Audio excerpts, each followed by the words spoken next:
اس کتاب کا اتارا جانا اللہ کی طرف سے ہے جو غالب ہے، حکمت والا ہے۔ اے پیغمبر، ہم نے یہ کتاب تمہاری طرف سچائی کے ساتھ نازل کی ہے، تو اللہ کی عبادت کرو، یعنی اس کی عبادت کو شرک سے خالص کر کے۔ دیکھو، خالص عبادت اللہ ہی کے لیے زیبا ہے، اور جن لوگوں نے اس کے سوا اور دوست بنائے ہیں وہ کہتے ہیں کہ ہم ان کو اس لیے پوچھتے ہیں کہ وہ ہم کو اللہ کا مقرب بنا دیں۔ تو جن باتوں میں یہ اختلاف کرتے ہیں اللہ ان میں ان کا فیصلہ کر دے گا۔ بے شک اللہ اس شخص کو جو جھوٹا ناشکرا ہے ہدایت نہیں دیتا۔ اگر اللہ کسی کو اپنا بیٹا بنانا چاہتا تو اپنی مخلوق میں سے جس کو چاہتا منتخب کر لیتا۔ وہ پاک ہے، وہی ہے اللہ جو اکیلا ہے، بڑا زبردست ہے۔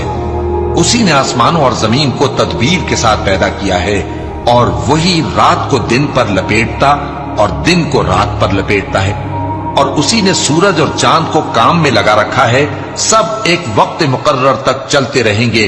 دیکھو، وہی غالب ہے، بخشنے والا ہے۔